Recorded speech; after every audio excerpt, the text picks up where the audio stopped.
Hello everyone, TrainMaster04 here, and welcome back to the workbench on the layout.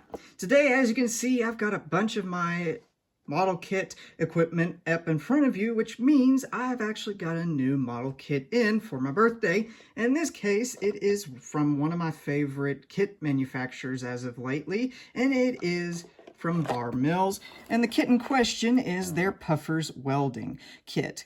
In this case, this is a bit of an easy kit in the fact that most of the walls are actually already painted and lithographed, which means I don't have to do as much of work when it comes to putting it together, other than a few little details here and there. So let's go ahead and get started. Opening up the kit itself, there actually isn't a lot of parts in comparison to most Bar Mill products.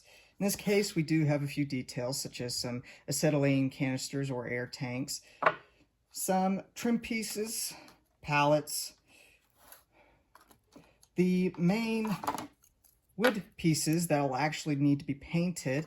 In this case, I've got tons of these from a few other kits. The actual lithographed walls themselves, in this case, there are 4 of them for this structure, 2 small side walls and 2 big ones.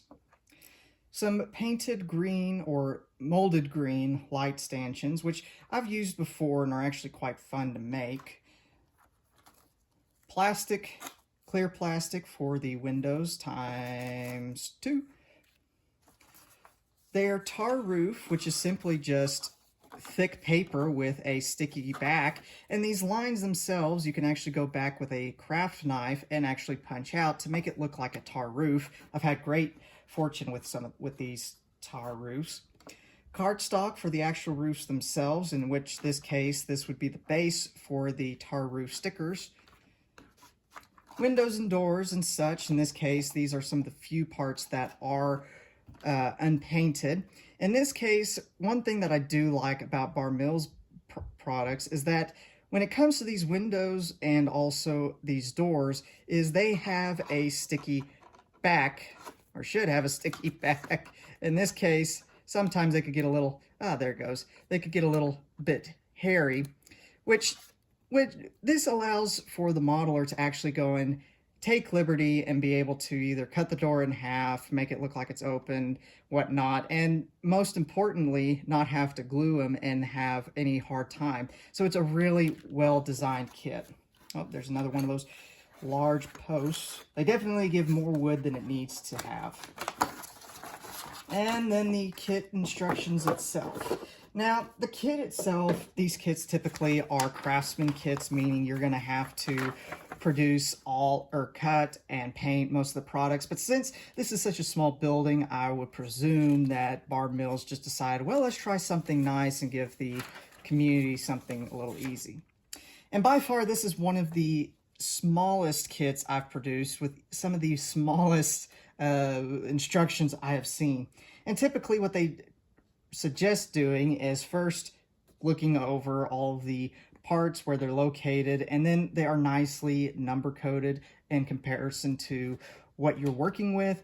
And they also suggest typically starting with the windows, doors, and then starting on the structure itself. Typically, I do follow that. What I usually do, and as you'll see in the time lapse coming up, what I typically do is I start with said doors and windows with a base color, and then have them set aside, start working on the structure itself by adding the posts, making sure that's all together, put in the windows, and then finish everything with the roof. In this case, they do have some extra details, such as the palette instructions, but overall, it should be a very easy kit to put together, and should be hopefully fun for you all to watch during the time lapse. So let's go ahead and begin.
And there it is, all put together, detailed, and weathered in some form or fashion.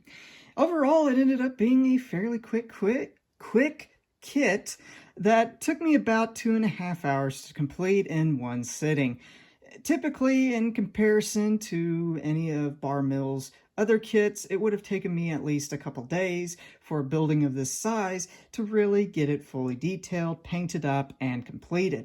But thanks to the primary walls ending up being pre-painted, which was a shock for me when I opened the box. I didn't realize that when I got it online, but overall, it ended up being a pretty darn good save. Overall, it was fun. It was just a little tedious, especially when it came to the roofing. As you saw in the time lapse, I ended up having to grab some old roofing material from another Bar Mills kit and finish it off and add a few patches here and there. The weathering also ended up being a little tedious. In this case, the brown took quite nicely, but the gray ended up only taking on the natural wood, or even the light fixtures and the sconces. The acetylene containers are still semi-glued to the building itself. I still need to finish it completely, but overall the structure itself is completed with details all around.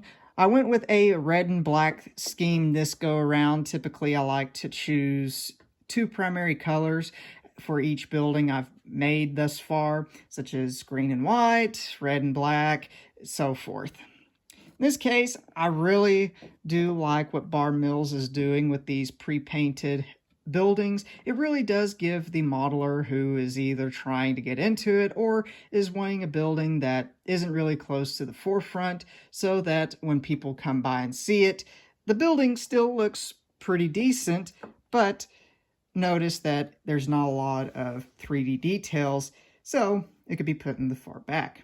Overall, I hope you all enjoyed this little video that I've produced for you all, and I also would like to see if y'all would like any more videos like this, or even any more weathering videos with rolling stock and locomotives.